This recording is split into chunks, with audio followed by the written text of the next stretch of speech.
You're listening to the AfterBuzz TV network, now the largest new media platform on the web, and your number one source for after-show entertainment.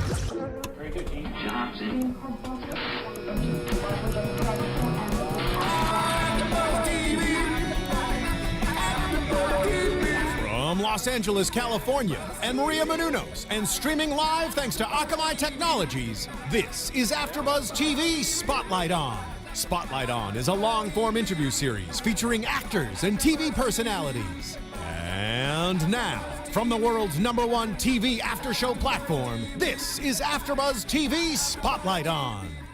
Hey guys, welcome to Spotlight On. I'm your host, Kristin Carole, and I am here with one of my favorite actors. I grew up with Angel. You may also know him as Deathlock on Agents of S.H.I.E.L.D. right now and Raising the Bar. I mean, I could just name off like all of these different things. I'm with J. August Richards. Thanks for joining. How are you? Thanks for having me. Good. I'm doing great. How are you doing today? Fantastic, thank you. It's been a pretty good day. So glad to have you on. Let's get right to it with what everybody wants to know about Deathlock.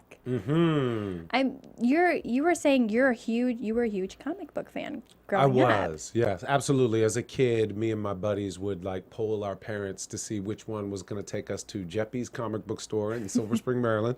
And I grew up in Bladensburg, Maryland, which is a little bit a ways from there. So we would go every weekend. We'd even call the owners and have them put the special issues that we're going to sell out aside for us. So yeah, I grew up reading comic books. I'm still a huge fan of comic books. And so yeah, it's kind of all full circle. Now, who did you grow up, which comics did you end up like reading as a kid? So many. I was a huge Spider-Man fan. I loved the Avengers as well. There's a very obscure comic called the DN Agents that I really, really loved. New Teen Titans I loved. So many. There were a lot of like obscure ones that, you know, you don't hear about a lot as an adult that I really, really loved. But yeah, I was a huge fan of so many. It was so exciting when I saw you on Agents of S.H.I.E.L.D. because, again, like I said, I'm a huge Angel. I grew up with Angel and Buffy. Oh, Alpha Flight. I'm sorry. I can't forget Alpha Flight. Yeah. But it was so exciting when I saw you on there. And I was watching an interview with you where you were saying that you just kind of knew that you were going to end up on this show. I did in a weird way, and I feel Just really one of those weird talking moments, about that. yeah. But I remember reading in the trades or Deadline Hollywood somewhere that Joss Whedon was going to be doing a show called Agents of S.H.I.E.L.D. And the very first time I read about it, maybe it was more of a thought of I really want to be on that show, but I did have this kind of knowing. I don't know why. I just It's something that makes you stop and go, Yeah. you know, And that sounds right. Yes, and he's done other shows since we worked together, and I didn't have the same feeling. But when I saw that one, for some reason, I had this feeling. That was like a year before I auditioned for it, or maybe 6 months, 8 months, something like that. But it all kind of just happened. Yeah. And I love that your audition, you sent an email to Josh afterwards, but he actually didn't get it. Yes, exactly. So what happened was, it was interesting because it was right around the new year, and my New Year's resolution that year was I was just going to try new things. I was going to throw my old playbook out the window. And one of the rules of my playbook was not to go in for auditions the same day that I get the material, because it makes me really uncomfortable, because I like to have the lines memorized and I like to really, really work on it and immerse myself in the material. And then my manager called me and said, I know you don't like to do this, but you have an appointment today for Agents of S.H.I.E.L.D. And knowing my New Year's resolution, I just said yes right away, because usually I would say no, but I wanted to be on the show too. So I said, yes, absolutely. So, you know, it makes me really uncomfortable to read the scene and not have the lines memorized, but I figured they know that I just got the material a few hours ago. I know I just got the material a few hours ago. There's no way I could have the lines all memorized. So I just went, I kind of threw myself into it. And there's, you know, one line that I say in the pilot, and it was the audition scene too, where the character says, I could be, you know, a hero. And I really, really understood what that what that meant. Even now talking about it, it's like this three-dimensional human being stands in front of me. When I hear a line like that, I know what that means. I know that that means your life has fallen apart and everything you've been working on is in ruins, but you still believe in yourself. You know what I mean? And I just really understood that. So I did that scene with that line. I felt really good about it, and I just kind of went home and I wrote Joss an email and I said, listen, I just went in for your new show and I just want you to know if you see anything in my performance that would be right for the character, I promise you I'll give you 110%. Sent the email, then totally forgot about it for some reason. I forgot about everything about it. Later that night, my manager called and said, you're being considered for the role, don't cut your hair and don't shave. And I was like, oh, that's cool. Went to sleep, forgot about it again. My phone was ringing off the hook when I woke up and my manager was like, you got it, you got it. You got to go to Joss's office now and talk about the role. So I went to his office and the first thing I said was, yeah, I really meant what I said in that email. And he goes, what email? So You're like, that's perfect, because he knew it was meant to be too. I mean, just seeing you and being like, he has it. well, I guess they saw something that was right for the character because having worked with them before, I know they don't give favors. You have to earn really it. be right for the part and it's got to fit into the story properly. Yeah. What was your first day on set like? For somebody like, for me, I've never been on a set of a big TV show like that. No, you gotta come through. some movie sets, when I did extra work when I was back in Chicago. But if I'm lucky enough to do more, you should come through. oh my God, Yeah. I would behave myself, but inside I'd be like fangirling out, like on the set of that. Nice. We'll make it happen. Yes. I have it on tape now. I know, right? You guys heard that, right? No, but how is it being on set on such a huge, production, especially for television? Because, movies, you have big budgets and stuff like that. But TV, when Marvel takes it over, Yeah. I mean, it's got to be something else. Well, I have to tell you, for the very first day, I was the very first shot up of the pilot. And the first day I was shaking out of my boots nervous because the very first shot I had to do was the one where I was talking to my son in the store window and the building behind us explodes. Now that was a real explosion, maybe with some digital after, magic. Just to make it look Yes, exactly. But it was a real explosion in the building. It was on the Universal lot and the building behind us was rigged to blow. So I knew that we only had one shot at this. We only had one take. And if I flubbed the line, it would just ruin the whole thing because the building is going to go and they can't do redo that it. Right. Yeah. So I was shaking out of my skin nervous because I didn't want to mess up my lines and have them, and just screw it up. So I was so nervous, but fortunately it went perfectly. It couldn't have gone better. And that just set the tone for the entire shoot. Like shooting that pilot was like magic. Every day I felt like a superhero, not just because I was playing a superhero, but because it was just so, everything about it was magical. And every day I had to do something that pushed me to my limits. That crawl up the side of the building when I'm rescuing the woman from the building and jumping out and landing, the crawl up the building is me doing it. I love that. I feel like most of the agents of S.H.I.E.L.D. people do that. I love hearing that. Yeah, absolutely. Yeah. I had a stuntman do it as well, but the takes that they used, I'm told that they're me, but I had to do it 3 or 4 times.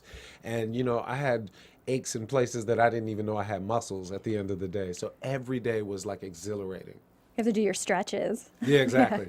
But you're used to a lot of kind of action because, like I said, one of my favorite shows was Angel. And you play Charles Gunn. Yes. Who's like, he starts off as this like streetwise, you're going to kick any vampire's butt. And then season 5, you're a lawyer. Right. How is that? Does that prep you for that's kind of a great place to start your career. I mean, I know you had other stuff before that, but I feel like that was where you were a series regular. Yeah, definitely. That was my first series regular. And it definitely was like a training, on so many levels, but definitely for stunts. I had to do a lot of stunts on Angel and I really got addicted to them. I really, wanted to do as many of my own stunts as possible. They won't let you do certain stunts because if something happens to you, it'll slow production down. But I really wanted to do as much of my own stunts as possible because they're really fun, Yeah. I really enjoy doing the stunts. And, you hear Tom Cruise talking about him doing all of his own stunts, and I'm a really big fan of his. And so I try to do all of my own stunts, but I got a great education in the process. How was it being on that show when it first started, because it was a spin-off of such a popular show? How did you feel going into that? Did you watch Buffy? I did not, and that was really good for me because at that point in my career, every time I wanted to be on a show that I knew, I'd blow it because I'd be so too nervous and it meant so much to me, beyond the character and the work. So I had never seen the show before, which was great.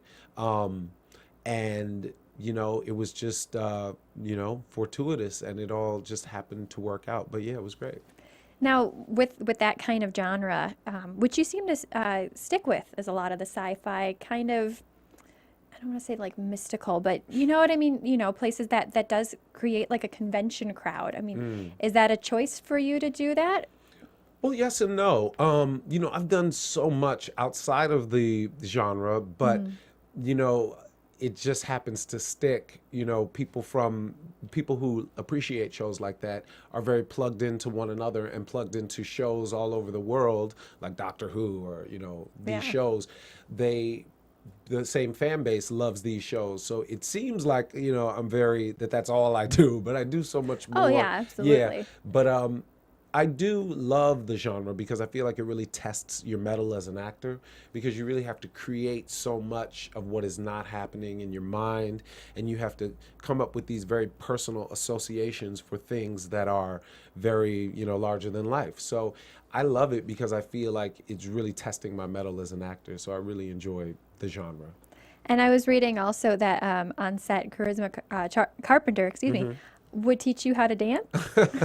Well, what kind of moves does Cordelia you've done your have? research. That's what I want to know. One day, just one day, she was teaching me some cheerleading moves from her cheerleading days. We were bored, and you know, I was teaching her some dances that I know how to do. So that story kind of got out there a lot. But yeah, we just had fun, just, you know, going through the long hours. We would just crack up and have a good time. Do you still crazy keep up stuff. with the cast a little bit? Not as much as I would like to. We see each other very sporadically, but you know, I still have great love and affection for everybody that I worked with on Angel. And I was just talking to Julie Benz the other day, and you know, Charisma is somebody that, you know, I keep in touch with as much as possible. But yeah, I love all those guys.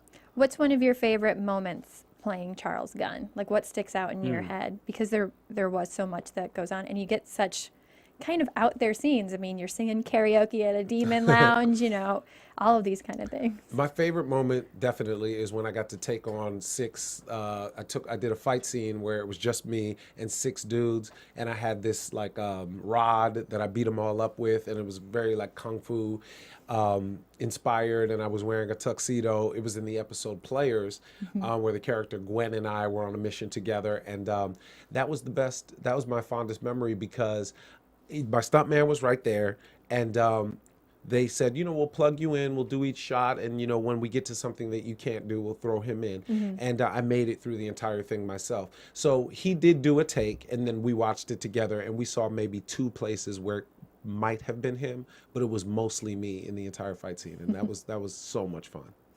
I want to talk about another show too that you were on, Raising the Bar. Oh yeah. How was it being a part of that and kind of having, you know, Mark Paul be the lead and all of that, and kind of because he's another one that he started really young and he's so iconic as Zach Morris that how was it coming into a show like that? It was great, you know.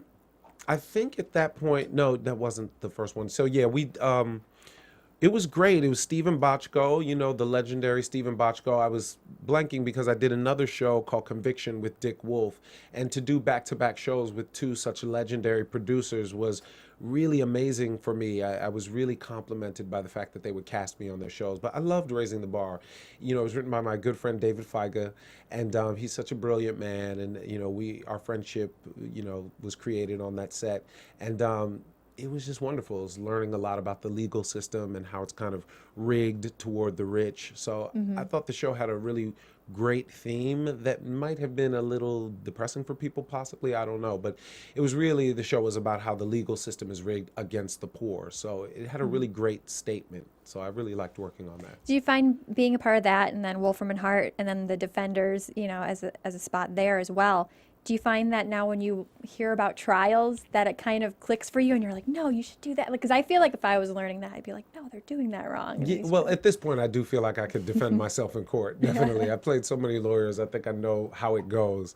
But no, I've never. Oh, you know what? I do look at movies and I see things that I know are not accurate. And that it does drive me crazy now, unfortunately, because David Feiga, who I was talking about before, is a real lawyer. And he talked to us about a lot of things that couldn't really happen in a real court of law. For example, when you see an actor go up to the jury box and put his hands on the thing, you can't do that in real life. You're like, back up. Yeah. Right. That's got to be really funny too, to go and see that and know that they're doing it wrong. Yeah. You've actually been practicing for a while. Exactly. Now, I was also reading your family didn't really want you to be an actor at first. Was it more like they wanted you to be a lawyer and you're like, hey, Mom, I'm a lawyer? Well, my family's from Panama. They're from Central America. And, I think it's a really, it's a big deal if you raise a doctor or a priest in the Latin American culture, at least in ours. And so my mother really wanted me to be one of those two things. And I had really great grades. They wanted to skip me at a certain point, and I was in all of these programs for talented and gifted kids. And when I said I wanted to be an actor, they felt like it was kind of a waste of my potential. But there was a very big turning point for that, which is when I got the Cosby Show. And around that same time, my mother saw me do A Midsummer Night's Dream. And when she saw me on stage, she said to me after the performance, don't ever do anything else. Oh, yeah, that's really sweet. 'Cause Yeah. it's hard, you hear so many stories of people who do branch out from their families, and, it kind of does create a rift. So your family was really great about that then. Definitely. Yeah. And I kind of, lucked up and got on the Cosby Show. So it kind of made them believers. How did you get on that? Because you were born and raised on the East Coast. Yes. And then was Cosby filmed In New York. In New York. It was filmed okay. in New York. I was a really So it's not crafty. too far. Yeah, no, Yeah. not too far. I was pretty crafty as a kid. I figured out where it was shot. I read the credits. I found out that the casting director's name was Barry Moss. I called information because there was no internet back then, right? So the way you find a phone number in another state is you dial, this is how it used to be, you dial the area code, which is 212, then 555-1212, and I asked for Barry Moss's phone number. They gave me his phone number. I called, and I said, I want to audition for the Cosby Show. They were like, what? You and everybody else put this, so they hung up the phone on me. And I just kept calling and calling, and finally the assistant said to me, well, he's going to be at this acting camp in the Catskills. So I was like, what's the name? They gave me the name. I got $1,500 from my mom. She sent me to the acting camp. I went with another buddy of mine, and Barry Moss came, gave a talk, and he asked for volunteers to read a scene. I threw my hand up. He called on me. I read Don't the lie, scene. you pushed people out of the way, Jay, to get up Pretty on that much. stage. You know I did. So I got up on the stage. I did the scene, and he said, if you're ever in New York, come see me for the Cosby Show. And I was like, you want to see me Monday? So I got some more money from my mom, went back to New York, auditioned for him again, and got the part. That's amazing. Yeah. I hope you took your mom with you at least. You're She like, came. Come on, Mom. Yeah, she definitely Take a came. trip to New York. Definitely. She came and watched the taping, and if you notice, I have this scar on my eyebrow. And when I went to do the Cosby Show, they filled it in with a black eyeliner pencil. And after we did the scene, my mom said, I didn't recognize you because that it scar. wasn't there. Yeah, she said, you didn't even look like yourself. So now, if you'll notice, I always work with this scar showing. And my mom's not with us anymore, but it's my silent tribute to her. In everything that I do, I never let them fill in the scar. That's really sweet. Can I ask, how did you get this? Yeah, I was a baby, and I crawled under this bed, and one of the spokes came down from under the bed and ripped my face open. So, yeah. Oh, wow. Yeah, I was really, really young, got stitches and everything, so I just leave it open. I like that tribute to your mom. Yeah. Seems like she was a great lady who really was. backed you up and everything. Definitely. She deserves a tribute in everything I do. So with the Cosby Show then, did that kind of prompt you to be like, you know what? I need to move to LA. When did that moment hit you? Well, right around high school time, when it was time to figure out what colleges, you wanted to look at, I knew I was going to go to college, but I also knew I had to get to LA. So I did my research. I found out that this director of this movie that I really loved called Boys in the Hood went to this school called the University of Southern California, where they have a major in film. And Like the best film school, I think, in the country. Exactly. Yeah. I'm only learning all of this because of John Singleton. So I did my research. I found out, where it was, and that they did actually have a theater major as well. And I was debating about whether I wanted to major in film or theater. And so I decided that I was going to go to USC. But my mom wanted me to go to like Princeton or Yale or somewhere like really that she could brag about. So I had all of these applications sent to the house for like Stanford, Princeton, Yale, all of these schools, and USC. And USC was the only one I filled out. You're like, sorry, Mom. Right.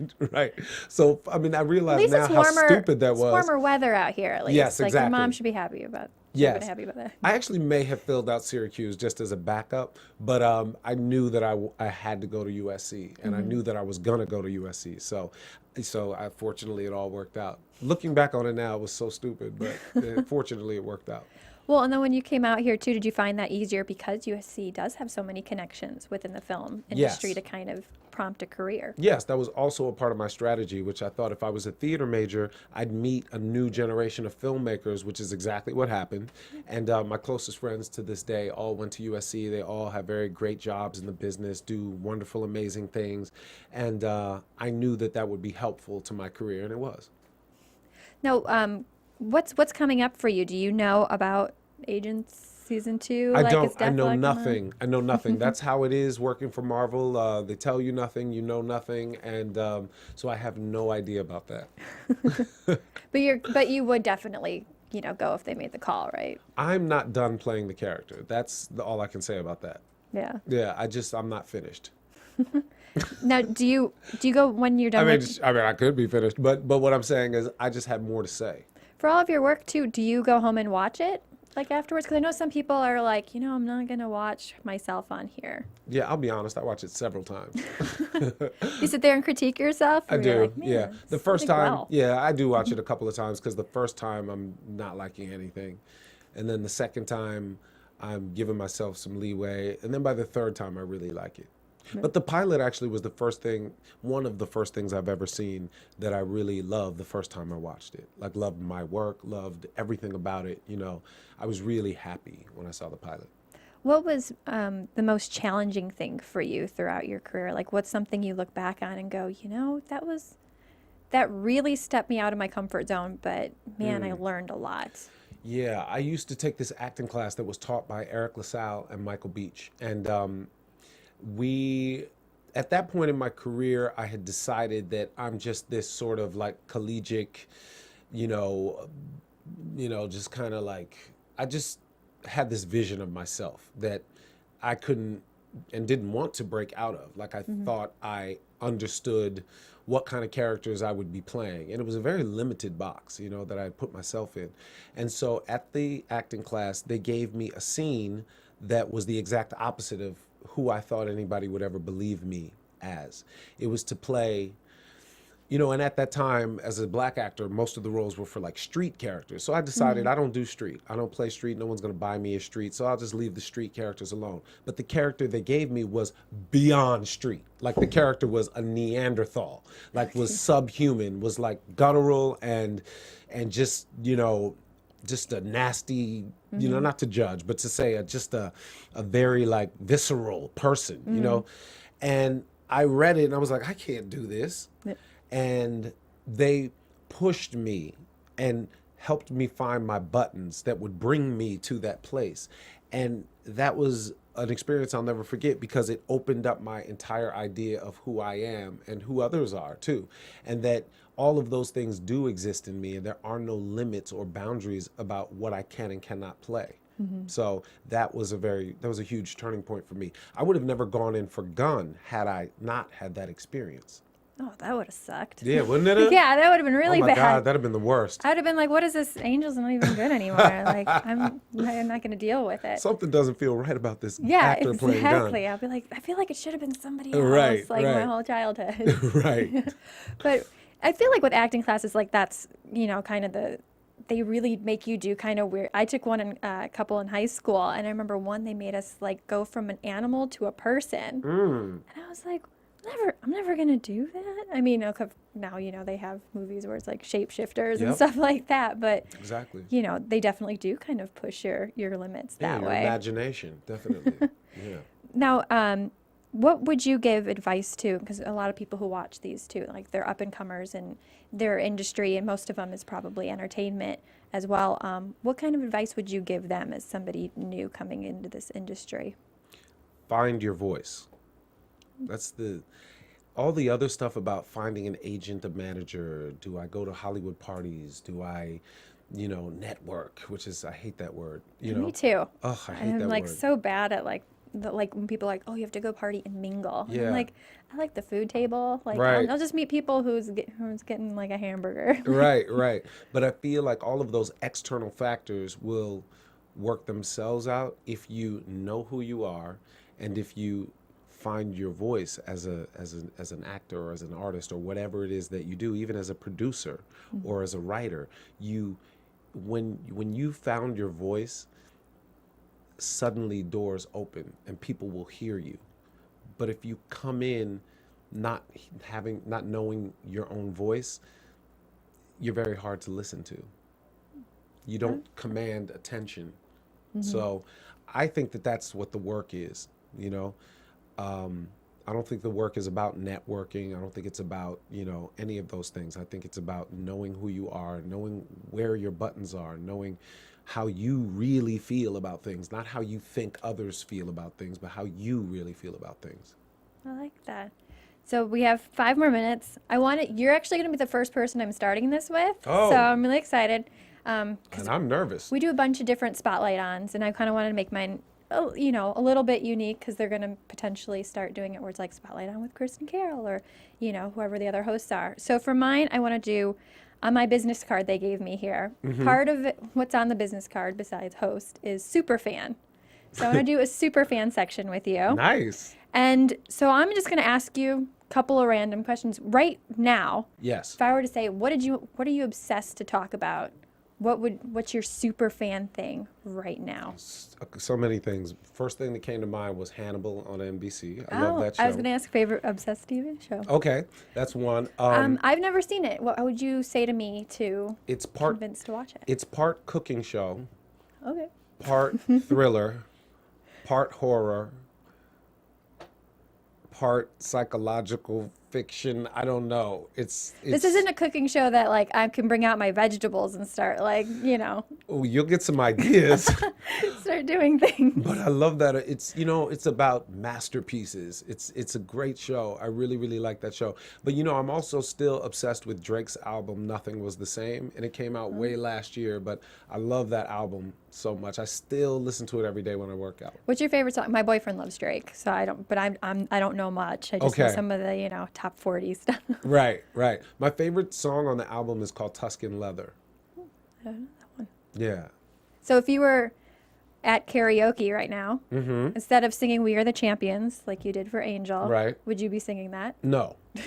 No, you know, I'm obsessed now too with Prince's old album, Love Sexy. So if I were at karaoke right now, I would sing Alphabet Street. I don't know that one. Gosh, I got to brush up on my music You now. do, definitely. Man, I'm lame. Yeah. No, you're not lame. Oh, and then I got to ask, because if I don't ask a little bit about Good Burger, I'm going to have some people that are like, how could you not ask about working at Mondo Burger? How was that? Do you watch, I mean, because again, like all that and everything, like I was a 90s kid. Like I Right. watched everything like that. How was that experience? That was great. That was my very first movie ever. I was really excited to get it, and I had a really good time working on it, and it was so much fun. And I look at that Mondo Burger uniform, and it, you know, I feel like I've been in similar uniforms a few times in my It career. looks like Space Mountain. It Like, does, doesn't that's it? what it reminded me now, like watching it as I'm older. Right, and it's so funny. It's so funny that, you know, on Twitter people will, you know, talk to me a lot about Good Burger, and it's just so funny because it was so long ago, and you know, I had no idea it had such an impact. There are some movies that just like stick with you, you know, like that you grow. What movie sticks with you as, you know, that maybe you wouldn't think would? Like for me, it is like a Good Burger or Spice World or something like that. Oh wow! What was that you yours wouldn't growing think, up? That you wouldn't think. What was your Can't Buy Me Love with Patrick Dempsey. Weren't we just talking about that? Yeah, we were just talking about that. Yeah, Can't Buy Me Love. I love that movie. So you still like definitely made sure to get the DVD when it came out? I didn't know. I should. I'm not a big DVD collector, but I should though. Yeah, I really love that movie. Yeah, it was fun. And so with so super fan wise, Yes. what fast food place? Or are you not a fast food? No, I'm a fast food. I'm never sure in Hollywood, like Yeah. who will eat that and who doesn't. Right. Yeah. Chipotle. Chipotle, nice. Is that considered fast? Yeah, they're Fast pretty. casual? They're pretty quick, Okay, you know, and you yeah. can get it to go and everything. So, Yeah. what do you get at Chipotle? I usually will get 2 chicken tacos. What else do I get? No, 3. I'll usually get 3 Yeah, because they come chicken in the, tacos. the Yeah, 3 exactly. mini ones. Yeah. I get those too. Yeah, that and like rice on the side, and Mm-hmm. that's about it. They don't have any vegetables though, unfortunately. I don't like their vegetable Yeah, not too selection. many. It's just like corn. Yeah, and, Basically. and green peppers and onions. So yeah, but I usually just get 3 tacos. Do you put the green peppers and onions on there? No, I usually? put the medium salsa, the hot salsa, lettuce, and one other thing, lettuce, medium, and that's it. I always get teased because I just put like cheese and rice on it because the chicken's spicy enough for me. I'm like, I can't handle anything else that you're gonna give me. Man, I grew up in a Latin American household, so I can handle as much spice as humanly possible. Now, what Latin American food are you obsessed with? Like, do you cook? I can cook, and I do cook on occasion. I haven't cooked in a long time, but I'm obsessed with so many dishes that I grew up with. There's arroz con pollo, which is just rice and chicken, but it's got a lot of fun things in it. And I really like this other thing called catimañoles. I can't tell you what that is right now because I'm not. You said that so nicely too. I'm just like, I'm gonna like screw that up. Is that the one? My cousin is trying to teach me how to make this other dish that is amazing. I can't think of the name of that one, but I'm like Panamanian potato salad is also pink because it has beets. It's made with beets. That's really amazing too. Fried plantains. I feel like I grew up on. I mean, that's all I would eat as a kid, so I eat it a lot as an adult too. So yeah. That's so much fun. And I know you're saying that we were talking about Starburst earlier. Yes, that's and my we favorite had the topic. we had the same like obsessive like favorite Starburst. Yes, people bring me Starburst sometimes at conventions because I love should've brought Starburst so you much. Starburst. Yeah, so it's all about the orange one. You know, my rank is orange, red, yellow, pink. And pink I only eat if I'm desperate. Yeah, where it's like, oh, no. But then do you have like a stack of pink? I don't stack them up like Okay. you. I'm not, yeah. That's what I do. I kind of move them all around, and then I'm like, oh, I left my least favorite. I usually sometimes I'll go the opposite with whatever my least favorite is, because then at the end I'm like, yes, I have all the good ones. I just hope that I'm not full by the time I get to it. That's the only problem. Right. I always start from the best and go to the least, but that's a Yeah. good strategy too. I maybe throw like one best in there just to mix it up, so Right. I'm not too disappointed while I Right. just eat all the pink ones. Right. Well, thank you so much Thank for coming you. on here. I can't wait to see more of you. Thank you. You got a bunch of conventions coming out. Where can fans find you? Well, this weekend I'm going to be in Houston with a lot of the Agents of S.H.I.E.L.D. cast, and then after that, I guess is Albuquerque in June. I'm going to be in Chicago in August with David Boreanaz. Oh, Yeah, so that'll be fun. that's my hometown. Yeah. Oh, cool. Yeah. Nice. And then Last time I talked to you, you were stuck there. I was. Oh, that was such a nightmare. Yeah, O'Hare's not fun with that kind of stuff. Oh man, They're I just had a terrible. flashback. I'm sorry. That was the worst night ever. I hope at least you had like some good food or something. Did I? It was okay. Good Chicago food. Although it's airport food. you know, Right, it's not exactly. right, Yeah, that was a nightmare. I try to take that out of my memory. But next time it'll be cool with David Boreanaz. Yeah, that should be fun. Yeah, Yeah. that should be a lot of fun. And then probably Comic-Con, right? Yes. Yeah. Yeah, I'll in, be there as well. July. Yes, thank you. Have you been to that? That's kind of the mecca of It conventions. is, yes. It's the mother of all conventions everywhere. Yeah, it's amazing. So I will definitely be there. And those are the only dates that come to mind at the moment. I was going to be in Atlanta in a few weeks, but I had to cancel that. I'm going to be working on another TV show. So Anything that you can share here? Or is I it feel like I still- really shouldn't talk about it because I like to at least step foot on the set before I yeah. talk about it. You know what I mean? So No, I totally do. I'm always careful with what I tweet because I'm like, is this going to happen? Is this not going to happen? I'm Yeah, never exactly. sure. Like Yeah. I'm very superstitious, so I don't even use the word audition because I don't want people to ask me what it was for because I like to just keep it with myself. Mm-hmm. So I usually only will talk about jobs too after I'm done. So Well, I definitely would keep an eye on Twitter then to see like you. where it's at so that we can catch you on it. And where can fans find you? I'm on Twitter at @JAugustRichards with no period, all one word, and that is my name across all mediums. Facebook, you can find me at @J.AugustRichards, but Instagram, @JAugustRichards, Twitter, @JAugustRichards. And I love you actually do interact with the fans. It's not somebody from your team writing on No, Twitter. It not never at all. seems like it. Yeah. No, I don't do that. I like it. I really like interacting with people in general. That's also why I go to conventions because I love to meet people. So yeah, that's definitely me. Awesome. Well, thank Yeah. you so much, Jay. Thank and you. I am Kristin Carole. You can find me on Twitter, Kristin Carole 13. And you can check me out on the Turn AfterBuzz and on more Spotlight On, hopefully. So thank you again so much for Thank coming, you. Jay. That was a lot of fun. And I'll see you guys next time. Bye. From executive producers Maria Menounos, Kevin Undergaro, Phil Svitek, and the entire AfterBuzz TV staff, we would like to thank you for listening to the AfterBuzz TV network. To watch or listen to other after shows and post comments or questions, be sure to visit AfterBuzzTV.com. I'm Sir Richard Wentworth, and this has been a presentation of AfterBuzz TV. Buzz you later. The views expressed herein are those of the hosts only and do not necessarily reflect the views of AfterBuzz TV or its owners or principals. Thank you for watching AfterBuzz TV on YouTube. For more of your favorite after shows and interviews, subscribe to our channel here, and be sure to share your opinion on the episode in the comment section below here. We'd love to see what you guys are buzzing about. Thanks again. Buzz you later.